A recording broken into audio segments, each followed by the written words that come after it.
This is our lecture video on the Middle Colonies region of the 13 British colonies. In this lecture, you'll learn about the geography, economy, government, and society of the Middle Colonies region of the 13 British colonies. At the end of this lecture, you need to be able to locate that colonial region and identify the colonies included in it, describe the geographic features of the region, describe the economy, government, and society of the region, explain the impact of key individuals on the development of the region. So when we look at the 13 colonies, the middle colonies on the map are purple.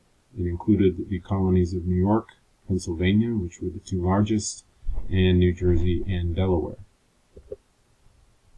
When we look at the geography of the middle colonies, the land included lots of natural resources like good farmland, forests to provide timber, coal, which was an energy source, and iron, which could be used in metalworking.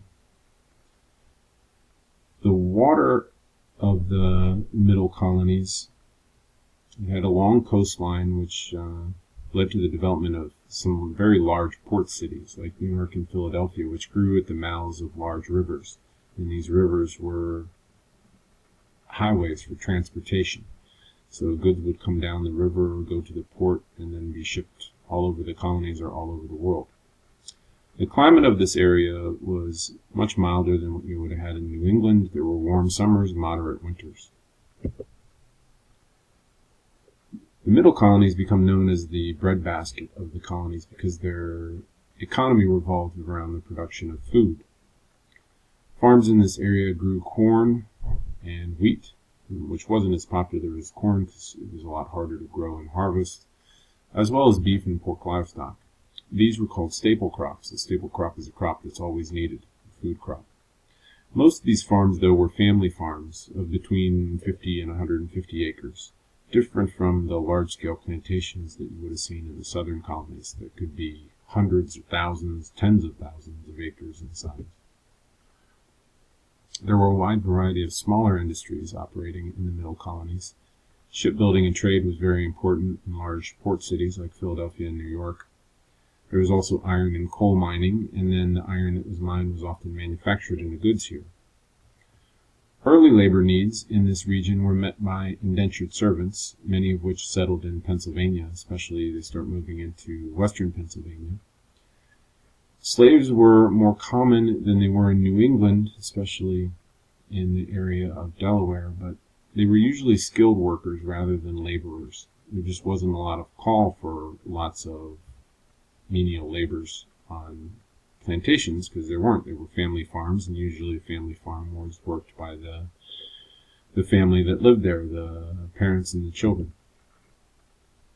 When we look at the government of the middle colonies, both New York and New Jersey were royal colonies, so the crown operated them and appointed governors to oversee them.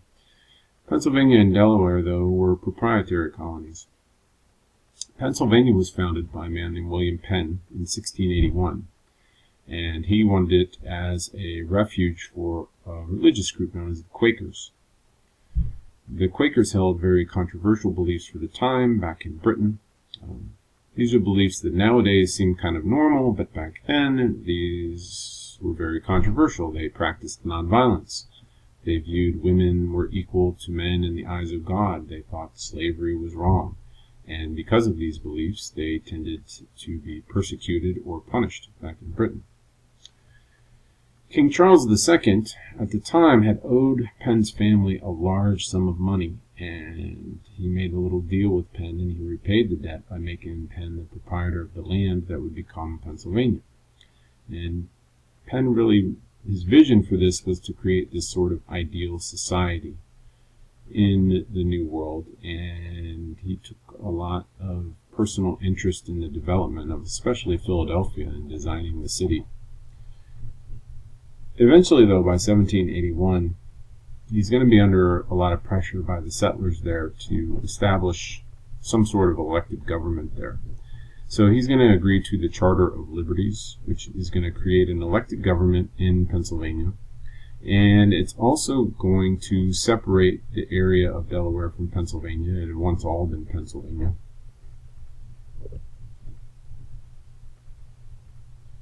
Of the three colonial regions, the Middle Colonies had the most diverse society.